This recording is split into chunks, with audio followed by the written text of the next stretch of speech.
48 ساعة قبل محاكمته. روتايو يهدد الجزائر بالتصعيد حال رفضها إطلاق سراح صنصال.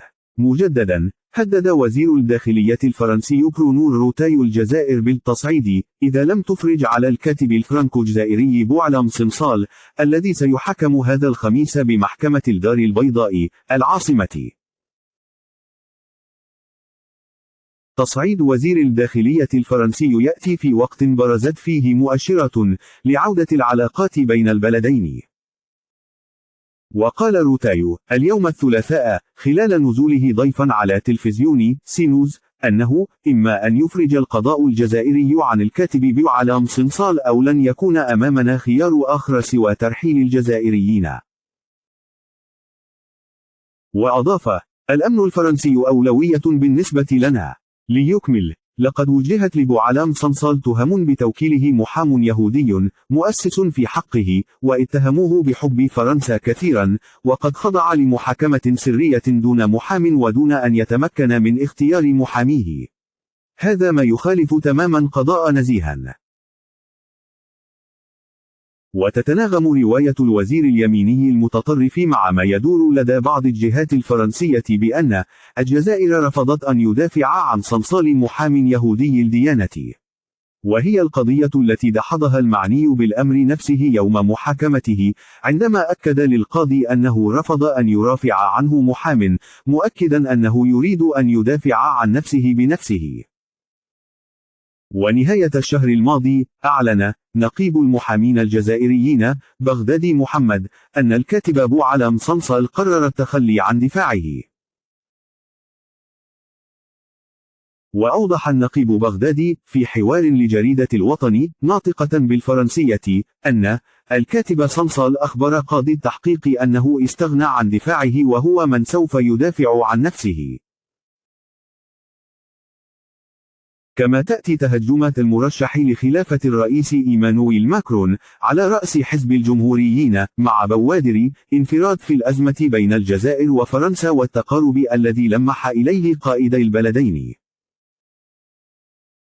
ففي حواره الدوري مع وسائل الإعلام المحلية، قال الرئيس عبد المجيد تبون تعليقا على الأزمة بين البلدين: سأقتصر على 3 كلمات كي لا نغرق في هذا الهرج والمرج والفوضى السياسية السائدة في فرنسا حاليا. نحن نتمسك بشيء واحد، وهو الرئيس إيمانويل ماكرون، نعمل معا. نعم، كان هناك لحظة من سوء الفهم، لكن يبقى هو رئيس الجمهورية الفرنسية. ليكمل: باقي ما يحدث في علاقاتنا مع فرنسا خارج الإطار الذي ذكرته هوشة لا تهمنا. وأشار إلى أنه أوكلت لوزير الدولة وزير الشؤون الخارجية أحمد عطاف حل المسائل الخلافية مع فرنسا، ومنحته ثقتي الكاملة للتعاطي مع الملف. وبدوره ذكر الرئيس إيمانويل ماكرون بأن اتصالات تجري بينه وبين نظيره الجزائري، عندما قال في تصريح صحفي حول محاكمة صنصال أنه ثمة تبادل رسائل مع الرئيس الجزائري بخصوص قضية صنصال. وأكد أنه واثق من الرئيس تبون واستبصاره بأن يرى أن كل هذا غير جاد، لأن الأمر يتعلق بكاتب كبير ومريض. محاكمة بوعلام صنصال هذا الخميس. وبرمجت محكمة الدار البيضاء بالجزائر العاصمة النطق بالحكم في قضية الكاتب بوعلام صنصال هذا الخميس 27 من آذار مارس الجاري. والتمس وكيل الجمهورية لدى محكمة الجناح توقيع عقوبة 10 سنوات سجنا نافذا وغرامة مالية قدرها 1,000,000 دينار جزائري بحق الكاتب بوعلام صنصال. ويتابع صنصال بتهم المساس بوحدة الوطن، إهانة هيئة نظامية، القيام بممارسات من شأنها الإضرار بالاقتصاد الوطني، وحيازة فيديوهات ومنشورات تهدد الأمن والاستقرار الوطني. وتعود القضية إلى تصريحات صحفية ومنشورات إلكترونية تم العثور عليها في أجهزته الشخصية، المتمثلة في الهاتف النقال، الحاسوب، والذاكرة الومضية، والتي تضمنت محتوى وصف بالإساءة إلى المؤسسات الدستورية والمدنية والعسكرية للدولة الجزائرية.